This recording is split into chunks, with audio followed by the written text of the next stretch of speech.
doing what we call the solar gardener training all across the country here.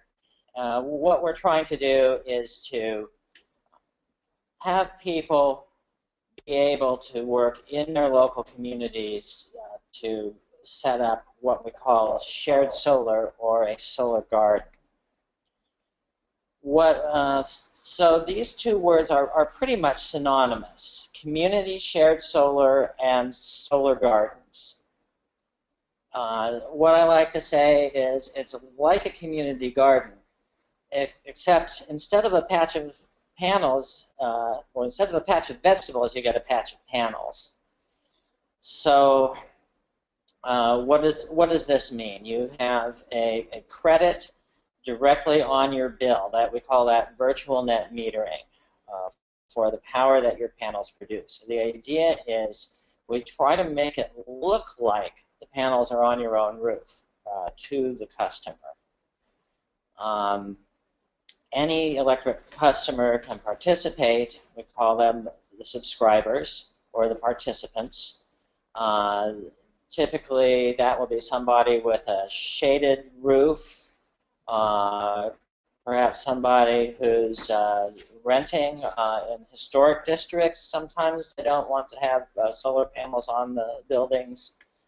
So this gives a lot more people opportunity to put up solar. We think that somewhere between 50 and 75% of the people in the United States simply don't have the roof space to put up solar panels. And in New York, that's much greater, probably more like 90% in the city of New York.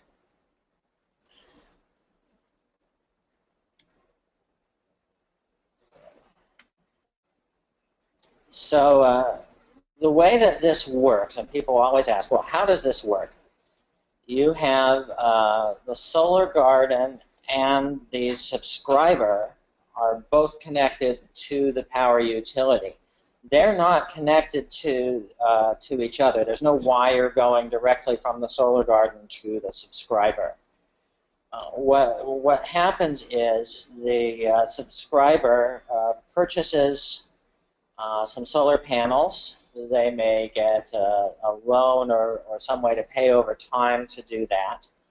The utility provides a financial incentive to the solar garden and puts a credit on the subscriber's bill. Now, if there's anybody here who's from a power utility, don't worry.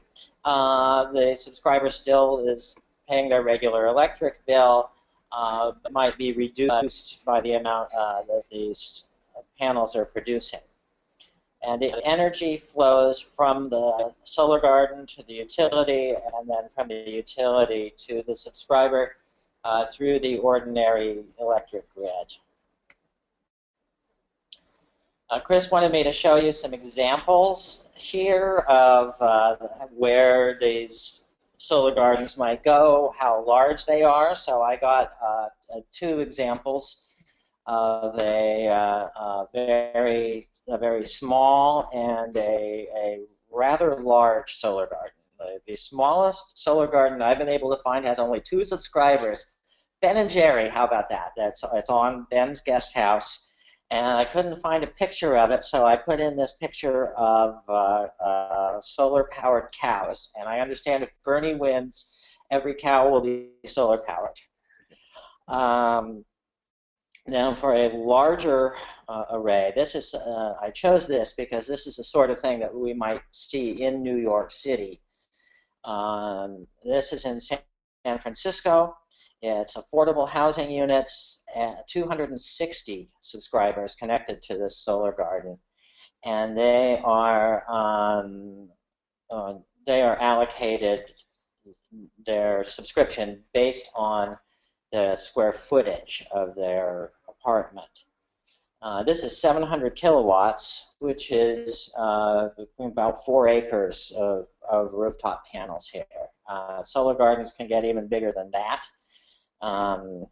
We see on the rooftop mounts typically schools, warehouses, storage units, any place that doesn't use as much power as the panels would produce is a candidate rooftop. We also have ground mount arrays. It can go to a landfill or brownfields. We see them on water treatment plants, airports, and covered parking lots, which I think is a great way to make a multiple use of the space. And the ground mount arrays can actually get much bigger than this one in San Francisco, up to 100 acres in size, about 20 megawatts. My organization is called the Solar Gardens Institute.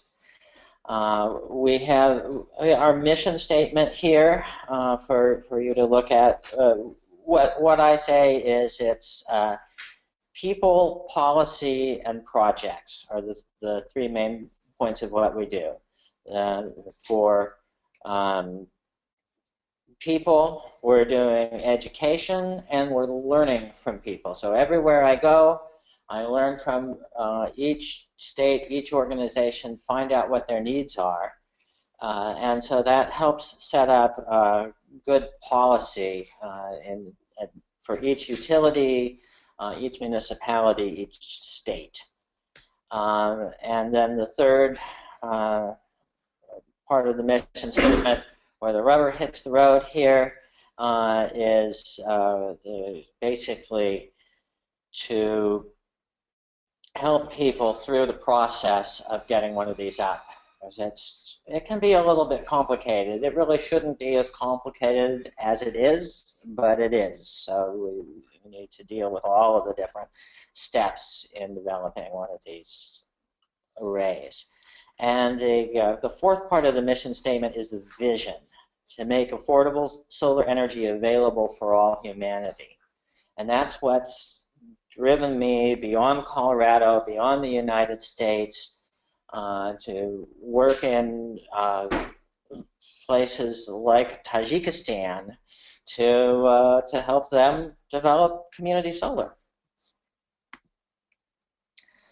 So one of the things we've learned looking at how these projects appear is each project has what we call a solar gardener, a person who is really dedicated to the process of putting a community solar project together. I was getting I hope I didn't cut out there. Show on there? Yeah, you're still hearing me? Okay, okay, good, good. I got a dialogue there.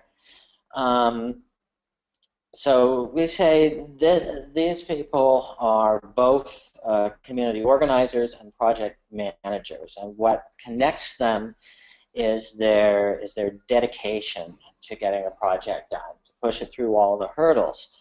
That's a steep learning curve. It can take about 2 years, start to finish, to get a project going.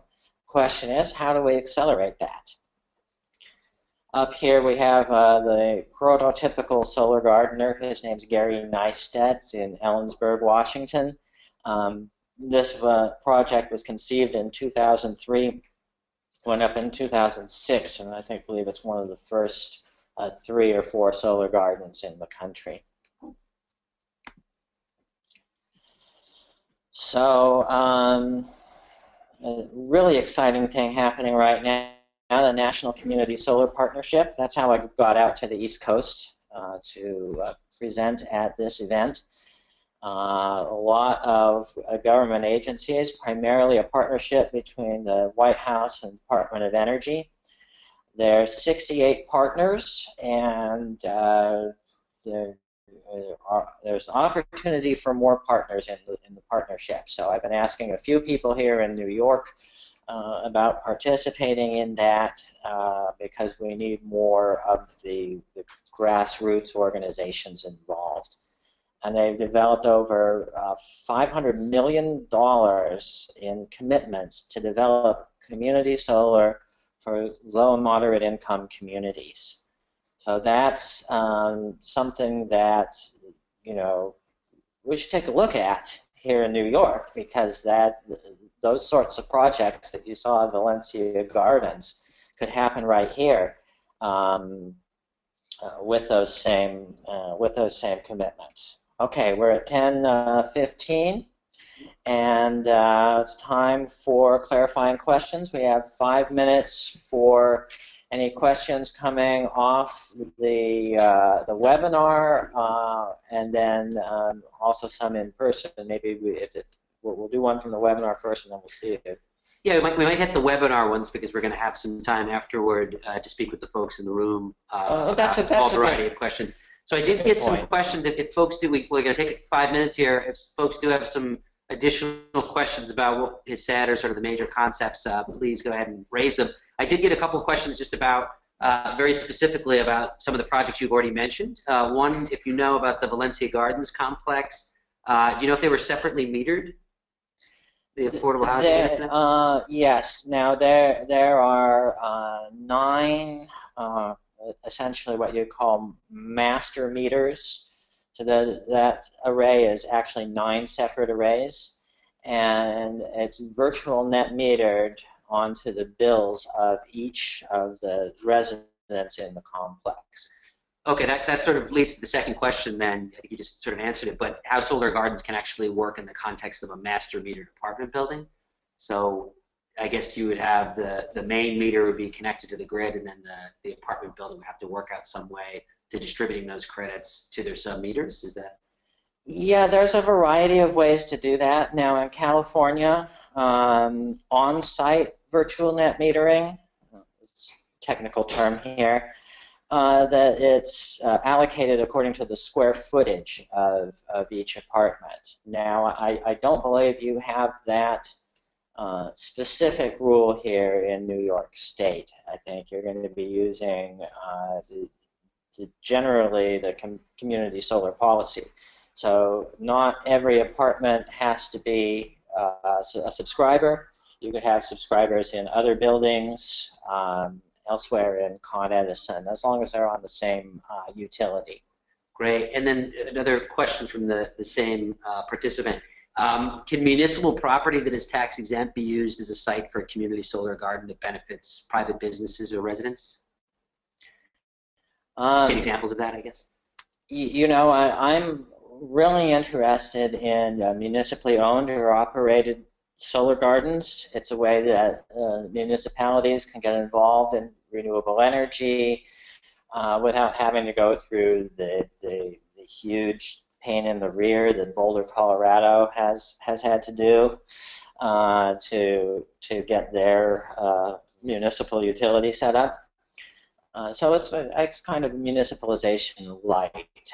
And now as far as the tax question is concerned, that's something that's come up a number of times, and I'm not sure if it's been completely resolved. Okay, great. And then there is just a very specific question about a certain company, but it kind of speaks to the larger issue. So someone had asked if we had heard of a company, which I also recently heard of, based in Boston, called Yellowhi, I believe it's pronounced. It's one of these, it's sort of a startup, I guess, that provides a platform for community solar. But I didn't know, and this may come up in the course of your conversation, some examples of some private companies or organizations that you know of right now that are sort of leading developers of community solar projects that also might be active here in New York State. Yeah, there are a number of different developers who work on community solar projects. I think there are 3 or 4 big ones in Colorado. We see regional scale developers in places like Wisconsin, Michigan. Minnesota has been a big state for regional developers. Ideally I'd like to see is for local companies, local labor to be involved in developing these projects. And so the Solar Gardener training is trying to build as much of that capacity locally as we can. We are vendor neutral. We don't favor any one company over another. Okay, great. So those are all the questions we have right now. Again, we're going to have another 10 or potentially 15 minutes for questions towards the end as well. So we'll go ahead and just proceed with the presentation. Go ahead, Joy. Thank you. Thank you, everyone. Okay, now we get into the nitty-gritty here. United States is unusual among countries in that it's the only country that I know of that incentivizes solar through the tax program. It gives a tax benefit of 30% to homeowners or to commercial developers. And so that has been the driving force behind the growth of solar in the United States. Now we're having a big rush to the finish because that was authorized in what they call the ARA Act back in 2009, and is now it's sunsetting at the end of 2016, and we're going back to a 10% investment tax credit. And at the National Community Solar Partnership, we talked about this. Is there a possibility it's going to be reauthorized? And the political climate in the U.S. is such that it's very unlikely. So that's a major bummer in some ways, but there is a silver lining to that, in that it's been pretty complex to use this tax credit to develop solar projects if you're a nonprofit or a cooperative or even a municipal government, because these entities may not be paying the taxes. So you have to have another entity, typically the developer will own it and then sell it to the host after 5 years. We're not going to have to do that anymore. So it's going to simplify the project structures when we go from the 30% to the 10%. There's also a new thing that's happened that is allowing the subscribers to claim their own 30% tax credit for off-site solar, like a solar garden, which is great, but we only have 1 more year for that to happen. So anybody who subscribes to a solar garden in 2016 and is paying income taxes will be able to actually claim that on their income tax. So it's the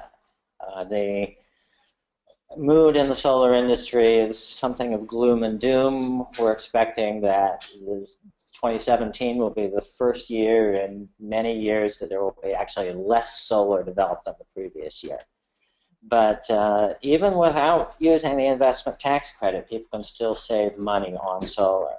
The example here is 2 nonprofits financing, crowdfunded financing, and nonprofit installation, and they were able to get a low enough price here in California so that the synagogue is actually saving money.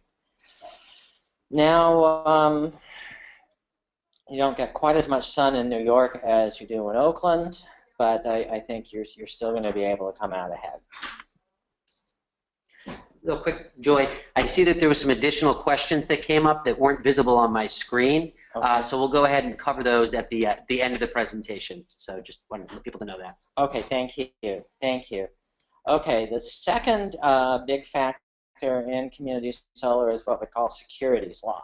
Now, after the Great Crash of 1929, it was recognized that people were buying stocks and bonds that really weren't very good, and they were being sold to what they call widows and orphans. So to protect the customers, developed a process of securities registration, which means Welcome to New York, Joe. Yes. FDNY. This is SGNY, Solar Gardens New York. we have a process to put a new stock onto the stock market called an initial public offering. Well, that is just way too big and cumbersome to do for a solar garden. These are, these securities offerings can run upwards of $1 million to implement. So we just simply can't do that. So we look at the Howey, what they call the Howey test. This is a legal framework. Investment of money due to an expectations of profits arising from a common enterprise which depends solely on the efforts of a promoter or third party. So if any one of these points is not met, then you don't have a security. So for instance, in the case of a cooperative where everybody is working together, it's not considered a security because it depends on the efforts of everyone. If it's done on a nonprofit model, there's no expectations of profit, so it's not a security. So we can see there are exemptions here for power utilities, nonprofits, and cooperatives. Do not have to file a full-scale initial public offering to offer a share in a project. There's also a lightweight model called a direct public offering. We'll get into that soon. A new securities model called the Jobs Act, which was signed by the president, I think, back in 2012, and now they're just coming out with the rules for a small offering. We also see municipal bonds. Those haven't been a factor recently because of the complexities of tax equity, but they may arise as a model again in the future once the investment tax credit has expired. So now we're looking at how do we get this into low and moderate income communities. There's a number of concerns here.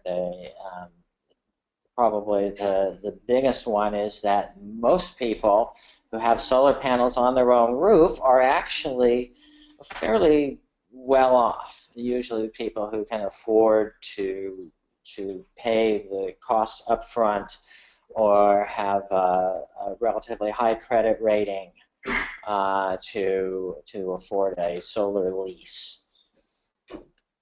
Typically, low and moderate income people are renting. They would see the benefit from a solar array, whereas the landlord will not. So that's the same problem with energy efficiency improvements as well. The renter is getting the benefit, and the landlord is paying for the improvements. The credit ratings can be a barrier, and there's also, I guess, what we call a sense of fear, because people have come into these communities and promised the moon before, and then people have gotten screwed.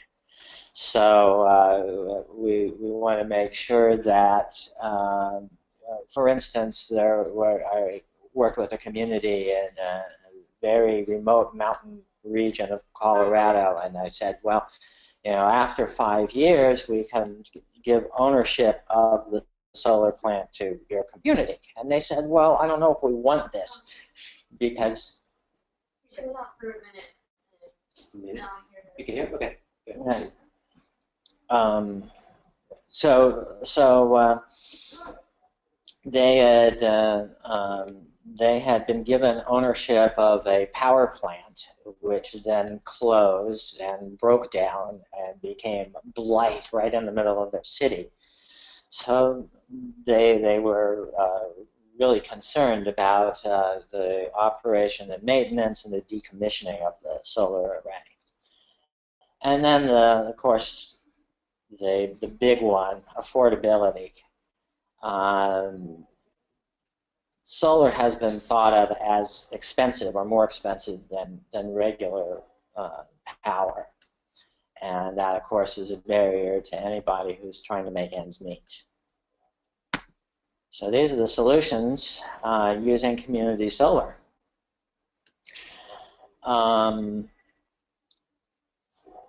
Renters can subscribe to community solar gardens, and they will now be able to have their share, and if they move to another rental within the same utility territory, they can take their subscription with them. So that's a big plus for anybody who is who's renting. Solar Gardens Institute advocates for a larger share of community solar gardens for low and moderate income people to make up for the previous underrepresentation.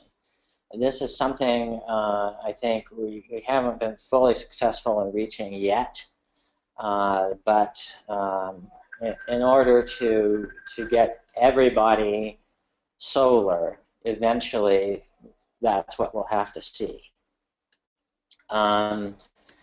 Credit rating system, there's a group called the Solstice Initiative in Massachusetts, which is working on an alternate rating called an energy rating, which is based on the payment history of electric bills, which tend to be, you know, that's the last thing you want to have is your power cut off. So people are generally better at paying electric bills than other kinds of bills. And also a loan guarantee that can be secured by the actual subscription, so that there's less of a risk to the project if a subscriber defaults, because we can transfer that to another subscriber. As far as dealing with these questions of exploitation, environmental justice, what we're talking about here is energy democracy, local control of these projects, and local leaders really being the solar gardeners and driving these projects along. That is going to really help the communities buy into these programs, because there's it's really important that it's driven by the people who are actually in the communities. And also, the Solstice Initiative at the National Partnership announced really a threshold, they said, about 15% savings for people to make it worth their time to switch to community solar. So whether that is provided by a low-cost solar project, or whether there's additional incentives provided for low and moderate income subscribers, if we can sweeten the pot to the point we get that at least 10 to 20% savings on the electric bill, then we'll start to see more people joining into these projects. So now we're going to start looking at some of the models for community solar that are out there, ones that I think will meet these needs of community involvement. First I'm showing here is cooperatives, and that's just naturally energy democracy, because it's one member, one vote. A corporation, typical, you know, big corporation is $1, one vote, and we all know where that landed us. So a profit, a return to the members. So each subscriber can be a member of a cooperative. They own their own solar panels as their share in the cooperative. There's a lot of advantages to that. We've found groups that have found a securities exemption for cooperatives, and also been working on the tax equity part of the question, and this group is called Co-op Power in Massachusetts. And in a few days, I'm going to be heading up there to talk with them a little bit more about bringing this model to other states. There's also a possibility for members, one member of a cooperative, to help support another member who can't afford their panels up front. Basically a microloan type of investment. Joy, could you go into that a little bit? I think if you have any details, further details on how that microloan program might look, and is there any examples of that you know of that are already in place? Well, this is something that I'm not sure if we've seen that member-to-member, peer-to-peer type loan yet. But there's an opportunity to do that because within the cooperative, you're going to have the ability for the members to vote these programs in. So where a bank might not make a loan, a member might say, I'm willing to cover this. I'm willing to provide that guarantee myself. So I think that's something that could be really beneficial for LMI communities. We also have nonprofits, and we've seen a number of nonprofits get involved in community solar now. It's probably the first what you call nonprofit solar garden was built in, or first solar garden completely for low-income subscribers. It's built in Colorado. It's very small, just 8 households. They build it with volunteer labor. They train local people in their jobs. I went out on an install with Grid Alternatives, and it was the best day I've ever had doing solar. It was just so great. And we had a whole crew, all women, up on one roof putting these things on, and so it's great. And I believe now we have a representative from Grid here who can correct me, but at the moment the solar panels are being provided to the customers free of cost. That's correct. Yes. So that's a great thing. But I'm not sure we can do that for everybody. So at some point, we may have to find ways to provide them at reduced cost to make it more scalable, to bring it to more customers. And Grid Alternatives does have a activity here in New York and an office in the Bronx, actually. So they're active here in New York State, New York City. Yes, that's right. They're in California, Colorado, New York. I think they have Mid-Atlantic now. Yeah, DC area, and all those areas have solar gardens programs. Another group we looked at earlier on a previous slide called Revolve, another wonderful group. They have put up community solar projects. They start crowdfunding the money to develop the project, and then they will provide a loan to, in some cases, one was a synagogue, another was a food co-op, I think another was a community center, and then the loan is small enough, low enough interest that the host is saving on their electric bill, and at the same time, money is going back into the revolving loan fund to build more projects. So over time, this will grow exponentially, more and more projects going up. Now, it would be nice to start, with $1 billion instead of 50,000. We're going to figure out how to do that to scale it up. And another group I've talked about, the Solstice Initiative in Massachusetts.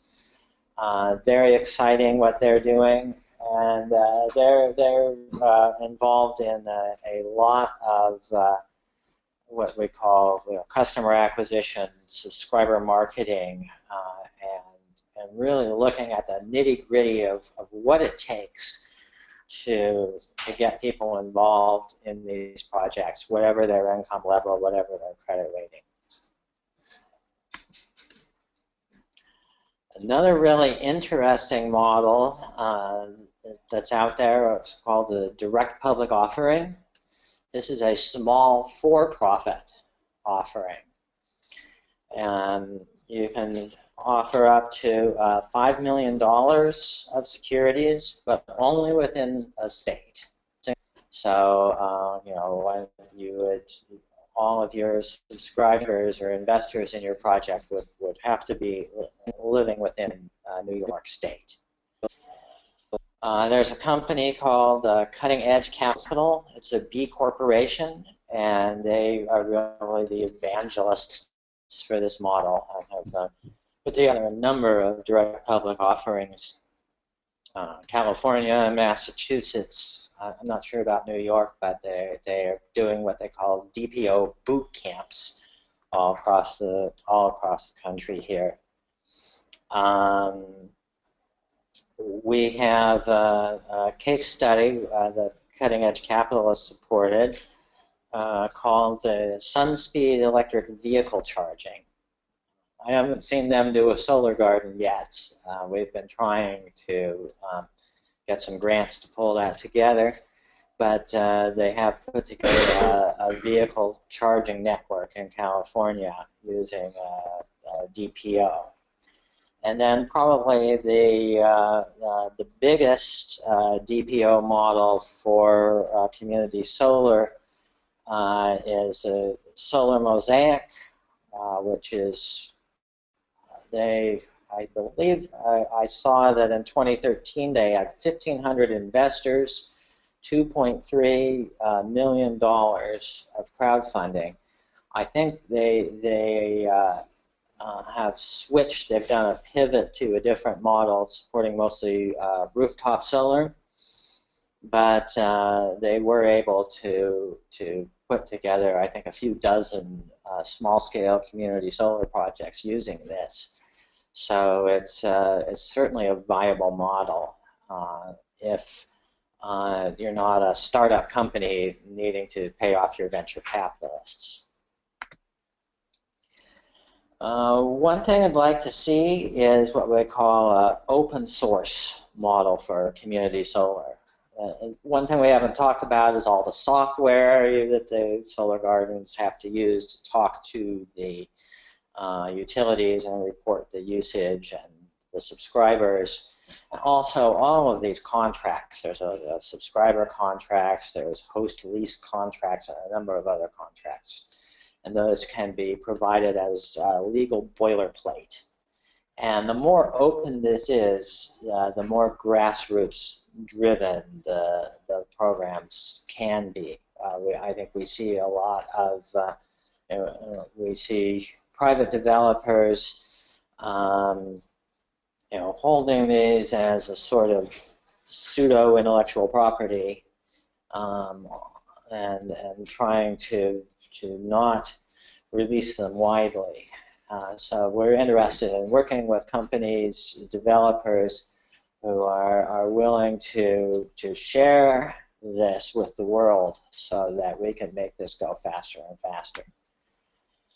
So here's a list of the benefits here. A lower legal cost would lead to a lower cost for subscribers.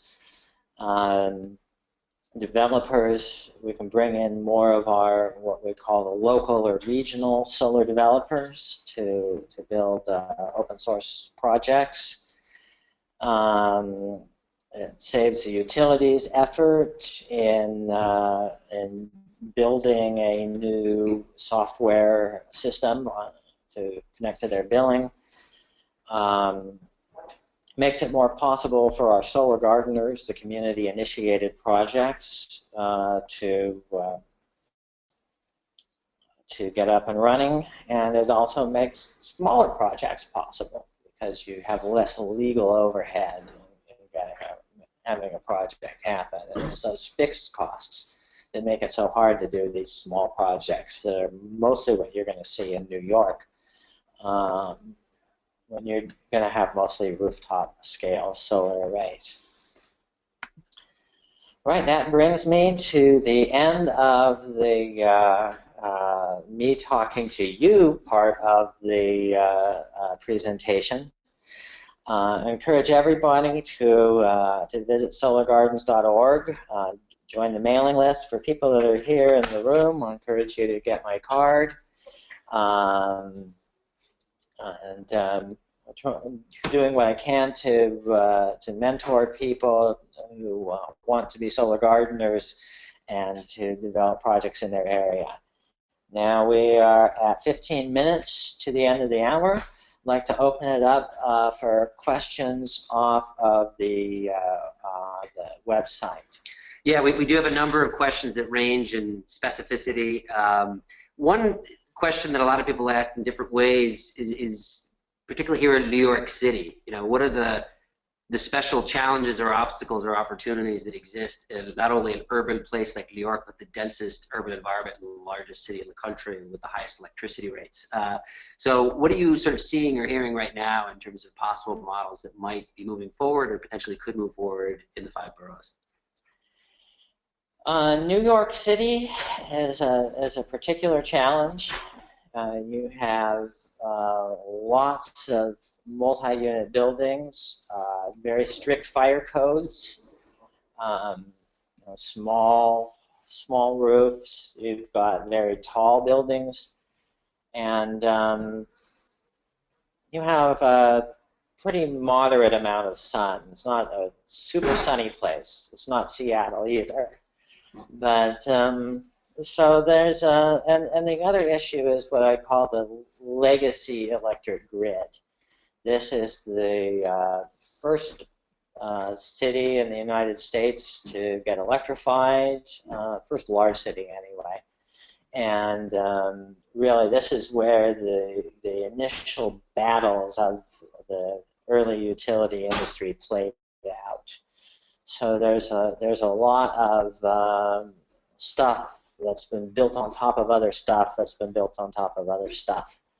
And so we're starting to see questions like, we find a nice brownfield somewhere, and then Con Edison comes back and says, well, you can't interconnect your solar garden there because we can't feed power back into the grid from that location.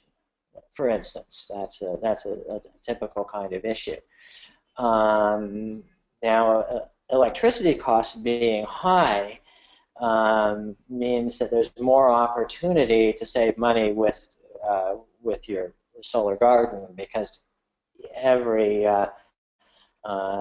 kilowatt hour that solar garden produces is going to be worth more in savings to the customer.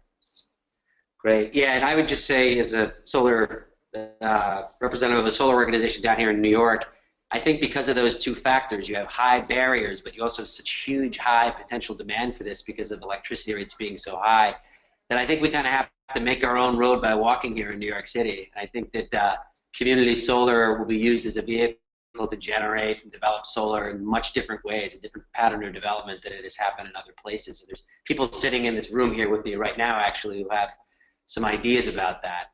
So those of you who are down here in the downstate area or in any of the big cities in New York and are particularly grappling with urban challenges to solar development, I'm just going to share my email if it wasn't included in the invite, and would like to talk to you and keep the conversation going.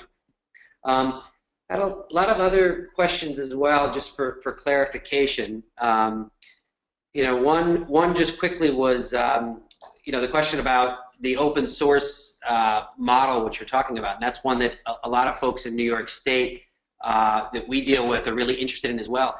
is there already a repository somewhere, whether it's through that national partnership or the Solar Gardens Institute, where you can already start to get your hands on some boilerplate? You know, are there any sort of open source documents that people who want to develop projects can already get their hands on? Yes, the national partnership is DOE is developing that kind of repository. Is there a website for that? Do you know? Or? I don't have it at my fingertips now, but we can get that out to our attendee list here, because I do believe that that there's a number of boilerplate documents now that are starting to be collected at the DOE Sunshot program. So I'm going to see if there is whatever relevant resources there are online related to that. I can send out links to the group following this webinar. Question that just came in, which is a really good one that we hear a lot, is to what extent does community solar open up opportunities for promoting energy efficiency as well? Do you know any examples of where energy efficiency promotion has been literally programmatically built into efforts to develop community shared solar sites? Well, I do know that in Colorado, if you're going to go solar and get onto Xcel Energy's program, you need to get an energy audit first, because that's where the efficiency is the low-hanging fruit, especially things like LED lights and so forth. They're going to pay back faster than solar. So anything that pays back faster than solar, you want to do first before going solar. And that applies to the Solar Gardens program as well. So everybody who subscribes to a solar garden in Colorado gets an energy audit, so they can learn how to, what the best ways, most cost-effective ways to save energy in their own home. Yes. Great. 1 second, I'll just take a couple more. One clarification someone wanted to know, is it correct that subscribers can only claim tax credits for off-site solar if they own the system, as opposed to, I guess, subscribing or leasing, a share of that system through a PPA? I believe so. Yes, there's a difference in the ownership structures that are out there. So that's a really key question. I believe that there are some limitations, but I believe there's been a second decision that's come out now that's loosened that a little bit. Okay. And a couple people raised questions about utilities involvement in this, that are encouraged that the utilities are engaged, obviously by the order itself. The utilities have to be engaged in this policy, but what do you really think their advantage that they could possibly capture to this, or could we expect a more sort of adversarial type of relationship? What have you seen in other contexts, I guess, where community solar has been a bit more advanced and developed? You've seen a lot of resistance from utilities. Yes, some of the very first solar gardens that went up were spearheaded by utilities, municipal utilities in particular, and then we started to see rural electric cooperatives actually setting up as the owner of these solar systems, and then providing panels or leasing panels to their customers. It's all over the map, really. The utilities are finding that there can be advantages in being able to site solar in places where it's beneficial or less costly to integrate into the grid. It's easier to monitor these things than it is on rooftops. And it's something that's really popular with people. So we've seen, for instance, in Colorado Springs, they have a municipal utility, and the city council serves as the utility board. So the city council found that there was a upswelling of popular support for this project, and they went ahead and voted unanimously to approve the solar gardens. Other utilities have been really resistant. There's one in Colorado, I believe, that actually was sending out global warming denying propaganda in their bill inserts. And needless to say, this was not an easy utility to work with. Great. There's a question, well, actually, I'll take a question quickly from Jeremy. Did you want to, in our audience here? That was covered? Okay, great. There is a, the question about not just building capacity for low-income participants, but how you actually do the outreach and raise awareness in those types of communities. So I wonder if you have any. I may even extend this as well to the audience. There's some people in the room here that might be able to speak to it. But examples where there was really effective engagement with those communities, so that they understood what the opportunity was, and it was easy for them to subscribe. Do you know of any particular best practices in that area around outreach? Yeah, in Ellensburg, I think, as I say, that's the prototypical model for a solar gardener. They did a lot of work with the local university to reach out into the community. Grid Alternatives has done a fantastic job, really reaching out into communities. I think we saw tremendous excitement in Boulder, Colorado.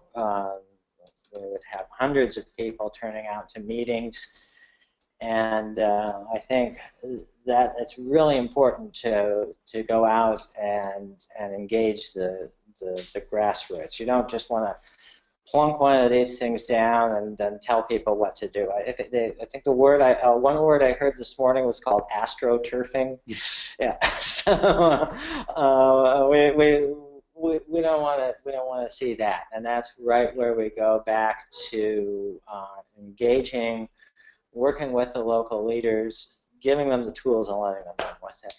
I wanted to, we do have Ben Kuzo from Grid Alternatives. He's here with the New York program, so wasn't directly involved in the Colorado program. But Ben, I don't know if you have anything you could share just about how it is that Grid actually effectively engages with these communities and increases participation. Yeah, Grid Alternatives Tri-State is able to really work effectively.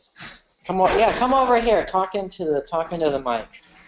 Not to put you on the spot. No. So Grid Alternatives is able to work with a lot of the organizations within the community that we kind of partner with. So faith organizations, other nonprofits in the area, both on the job training side to bring in and capture and train the local population so that they can sustain these programs over the long term, but also going out and really, to use the phrase, boots on the ground, going door to door, going to farmers markets, going to health fairs, anything where you're going to be engaging the community where they're not having to take additional time out of their day, out of their life to go and hear about a very technical presentation.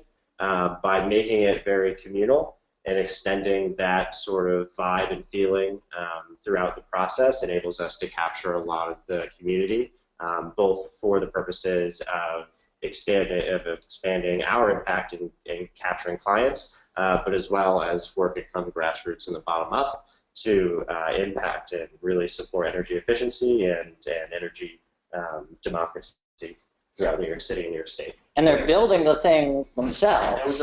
Yeah, they're people. Yeah, exactly.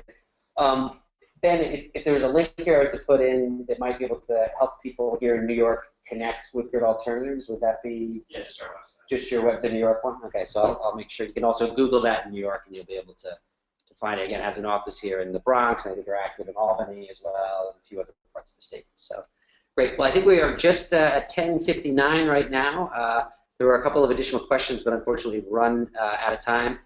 Really want to thank you all for participating. I want to thank Joy Hughes for an excellent presentation. I also want to thank Ayo Harrington from RAIN here in the Lower East Side, who actually helped make this webinar possible. And I want to thank good old Lower East Side, or Goals, here on Avenue B, is where we're actually casting this webinar from, who was nice enough to give us a great room to do this. So thank you all. If anybody has any questions, again, I'm going to put my email here. Any follow-up questions, I just sent it out to the whole group. Please email me, and I'll also share the link to the recording of this presentation with everybody who participated. So thanks again, and we will let you know when we have another webinar coming up. And thank you to Solar One for putting this together. Can we give them a round of applause here? We'll go off on that high note. Thank you.